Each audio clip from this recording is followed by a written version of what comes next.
Hello, welcome to my YouTube channel talent zone. तो start करते हैं आज की HPGK प्लस इंडिया जीके वाली क्लास। पिछली क्लास में हमने HPGK के साथ इंडिया जीके की जो पॉलिटी को देखा था। आज हम HPGK प्लस इंडिया जीके की इकोनॉमी को देख रहे हैं। तो स्टार्ट करते हैं आज की क्लास।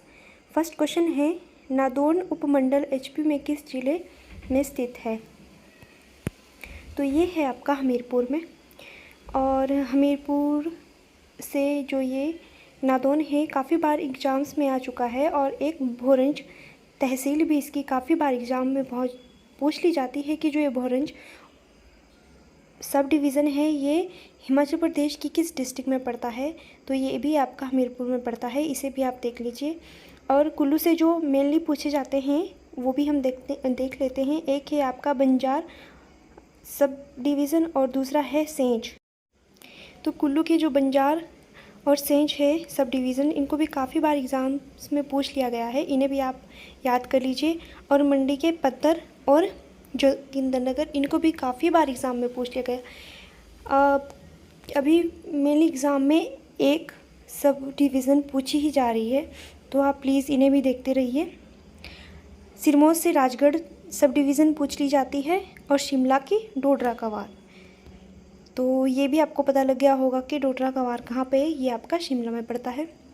क्वेश्चन नंबर सेकंड है, oldest democracy in the world, कि दुनिया का जो सबसे पुराना लोकतंत्र है वो कहाँ पर है। वो आपका कहाँ है? कुल्लू के मलाना में। और वहाँ मलाना नदी भी बहती है, जो किसकी सहायक नदी है? व्यास की सहायक नदी है। और जो मलाना सेकंड हाइड्रो प्रोजेक्ट है उसे कौन एग्जीक्यूट करता है? तो इसे एग्जीक्यूट करने वाली जो एजेंसी है उसका नाम है एवरेस्ट पावर प्राइवेट लिमिटेड। और ये कितने मेगावाट की है? ये आपकी 100 मेगावाट की है। तो मलाना कहाँ है? कुल्लू में है, और व्यास नदी के किनारे पर है। Question number third, largest urban settlement in Himachal Pradesh, की जो हिमाचल में शहरी बस्ती है वो किस डिस्ट्रिक्ट में सबसे ज़्यादा है? तो वो आपकी शिमला में है। शिमला में सबसे ज़्यादा शहरी आबादी है। और जहाँ पर नहीं है, हिमाचल की ऐसी कौन सी डिस्ट्रिक्ट है जहाँ पर शहरी आबादी बिल्कुल भी नहीं है? वो है आपकी लाहौल स्पीति। 2011 की जनगणना है, उसके अकॉर्डिंग हिमाचल की कुल जनसंख्या कितनी है? तो वो है आपकी 68,64,602। सबसे ज़्यादा किसकी है? कांगड़ा की। तो वो कितनी है? तो कांगड़ा की है आपकी 15,10,075। और जो सबसे कम है हिमाचल में वो है आपकी लाहौल स्पीति की अप्रोक्स 32,000। ये कुछ डेटा है जो एग्ज़ाम्स में पूछ लिया जाता है, तो आप इसे भी नोट डाउन कर लीजिए। Question number 4, headquarter of Kinnaur district, Kinnaur district का मुख्यालय कहाँ पर है? ये रिकांगपिओ में है।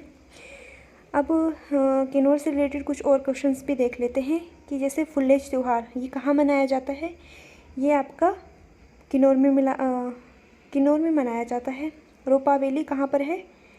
और ऐसे नहीं, ऐसे क्वेश्चन पूछ लिया जाता है कि जो रोपा वैली है उसमें कौन सा फेस्टिवल मेनली मनाया जाता है? तो वो खेपा फेस्टिवल है जो यहाँ मनाया जाता है रोपा वैली में। और यहाँ की जो मुख्य नदी है किन्नौर की वो है सतलुज। सतलुज कहाँ से निकलती है? शिवकी से। और शिवकी कहाँ है? किन्नौर में। तो ये भी आप याद कर लीजिए। River is situated the town of Chamba, जो चंबा टाउन है वो कौन सी नदी के किनारे पर बसा हुआ है? चंबा शहर वो है आपका रावी नदी के किनारे पर। और इससे रिलेटेड कुछ और क्वेश्चंस कर लेते हैं, कि जो लॉर्ड मायो थे वो चंबा उन्होंने कब विज़िट किया था? तो वो चंबा गए थे 1871 में। और यहाँ चंबा का जो लास्ट राजा था वो था लक्ष्मण सिंह।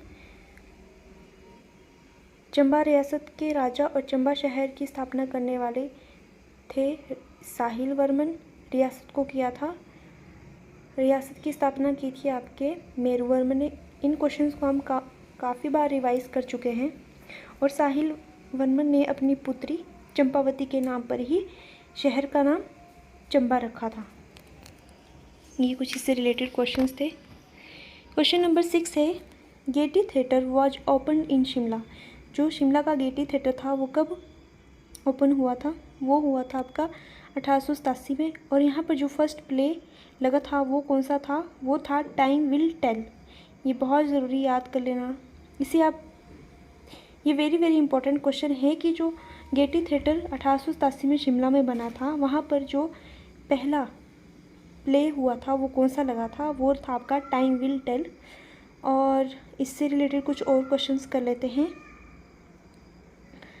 शिमला की बिल्डिंग से रोथनी कैसल किससे रिलेटेड है, तो ये ए.ओ. हयूम से है। और ये क्यों रिलेटेड है, क्योंकि जब ए.ओ. हयूम रोथनी कैसल आए थे तो उनके दिमाग में इंडियन नेशनल कांग्रेस बनाने का आइडिया आया था।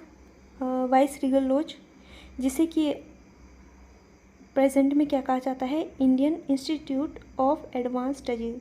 इसका पुराना नाम भी पूछ लिया जाता है, इसका पुराना नाम भी पूछ लिया जाता है कि IIAS का पुराना नाम क्या था, या इसे क्या बुलाया जाता था पहले, तो इसे वाइस रीगल लॉज के नाम से जाना जाता था। Old name of Nurpur, Nurpur का पुराना नाम क्या था, वो था धमेरी। ये क्वेश्चन हम काफ़ी बार रिवाइज कर चुके हैं कि नूरपुर का जो पुराना नाम था वो धमेरी था। अब इससे रिलेटेड कुछ नूरपुर से रिलेटेड कुछ क्वेश्चंस देख लेते हैं।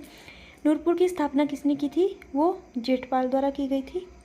और नूरपुर का नाम कैसे पड़ा था, तो ये जहांगीर जब नूरपुर आए थे, धमेरी आए थे, जहांगीर जब धमेरी आए थे तो उस समय धमेरी का जो राजा था वो कौन था, वो जगत सिंह था।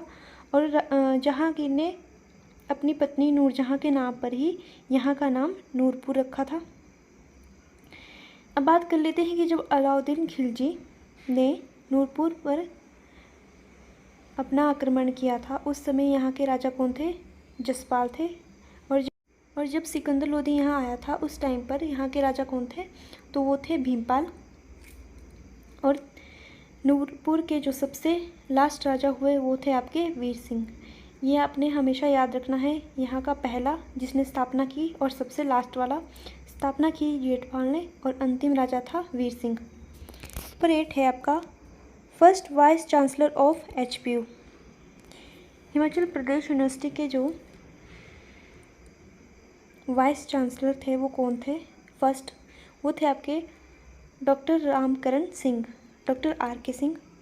इस्टेब्लिश कब हुआ था HPU, 1970 में। इसके साथ कुछ दूसरी यूनिवर्सिटीज़ देख लेते हैं हिमाचल की जो काफ़ी इंपॉर्टेंट है।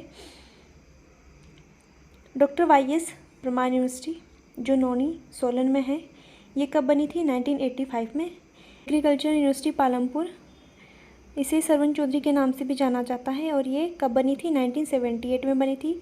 NIT हमीरपुर, ये कब बना था, तो ये 2002 में बनी थी। और इसे NIT रीजनल इंजीनियर कॉलेज था पहले 1980 में, इसे बाद में बदलकर NIT कर दिया गया था 2002 में। क्वेश्चन नंबर 9 है हिमाचल डे सेलिब्रेटेड। हिमाचल दिवस कब मनाया जाता है, तो ये आपका मनाया जाता है 15 अप्रैल को, क्योंकि 15 अप्रैल 1948 को हिमाचल का गठन हुआ था। और इसे पूर्ण राज्य का दर्जा दिया गया था 25 जनवरी 1971 को, और ये भारत का 18वां राज्य बना था। 1948 से 51 तक ये चीफ कमिश्नरी बना। उसके बाद 51 से 56 तक ये सी स्टेट ग श्रेणी का राज्य बना। 56 to 1971 तक ये एक केंद्र शासित प्रदेश बना, और 25 जनवरी 1971 को इसे पूर्ण राज्य का दर्जा दे दिया गया था। कोटधार इज़ लोकेटेड, जो कोटधार है वो कहाँ लोकेटेड है, हिमाचल की किस डिस्ट्रिक्ट में है, तो ये है आपकी बिलासपुर में। बिलासपुर में और भी इम्पोर्टेंट धारें हैं जो बार बार एग्ज़ाम्स में पूछी जा रही हैं। पहली है आपकी बहादुरपुर धार, ये भी बिलासपुर में है। रतनपुर धार और झंझियार धार, ये सारी कहाँ है आपकी, बिलासपुर में है। अब बिलासपुर की थोड़ी हिस्ट्री पर बात कर लेते हैं कि जो बिलासपुर का शहर था उसकी स्थापना किसने की थी, वो की थी आपकी दीपचंद ने। बिलासपुर का पुराना नाम क्या था, कहलूर था। इसका विलय हिमाचल में कब किया गया था बिलासपुर का, तो जुलाई 1954 में ये हिमाचल में विलय हो गया था। 1857 की क्रांति के समय यहाँ के जो राजा थे वो हीराचंद थे। और ये इम्पोर्टेंट क्यों हो जाते हैं, क्योंकि इन्होंने क्या किया था, इन्होंने 1857 की क्रांति में अंग्रेज़ों का साथ दिया था। और जब अकबर यहाँ पर आया था बिलासपुर में, उस समय यहाँ के राजा कौन थे, तो यहाँ के जो राजा थे वो थे ज्ञान सिंह। तो ये कुछ इससे रिलेटेड, बिलासपुर से रिलेटेड कुछ इंपॉर्टेंट क्वेश्चंस थे जो अक्सर एग्ज़ाम्स में पूछ लिए जाते हैं। आज बात करते हैं इंडिया जीके की इकोनॉमी के बारे में। फर्स्ट क्वेश्चन है नेशनल पॉपुलेशन पॉलिसी, ये कब से इंडिया में लागू हुई, तो ये हुई थी आपकी 2000 में। क्वेश्चन नंबर सेकंड है संस्था जो भारत में राष्ट्रीय आय का आकलन करती है, उस संस्था का क्या नाम है जो भारत में नेशनल इनकम, जो भारत में राष्ट्रीय आय का आकलन करती है, वो है CSO, सेंट्रल स्टैटिस्टिकल ऑर्गेनाइजेशन, केंद्रीय सांख्यिकीय संस्था, जो कब बनी थी, 2005 में बनी थी। हेडक्वार्टर कहाँ है इसका, न्यू दिल्ली में। और इसके जो हेड है एट प्रेजेंट वो कौन है, इसके जो हेड है एट प्रेजेंट वो कौन है, Vimal Kumar Roy. Question number third है भारत में सेवा क्षेत्र का भाग, कि भारत के कौन कौन से ऐसे क्षेत्र हैं जो आपके सेवा क्षेत्र में आते हैं। सेवा क्षेत्र का जो दूसरा नाम है वो है आपका तृतीय क्षेत्र, टेरिटरी सेक्टर भी बोलते हैं। बीमा, होटल, रेस्टोरेंट, परिवहन, दूरसंचार, स्वास्थ्य सेवाएं, ये सारी किसमें आती है, आपकी सेवा क्षेत्र में आती है। कितने मेन सेक्टर है, फर्स्ट प्राइमरी, सेकेंडरी और टेरिटरी। प्राइमरी में क्या चीज़ें आती हैं, जैसे कृषि हो गई आपकी, ठीक है। और सेकंड में जैसे निर्माण कार्य, कुछ भी उद्योग वगैरह, ये सारे किस में आते हैं, सेकंड में आते हैं। और थर्ड में बैंकिंग। क्वेश्चन नंबर 4 है अंत्योदय अन्न योजना कब शुरू हुई, तो ये भी आपकी 2000 में शुरू हुई।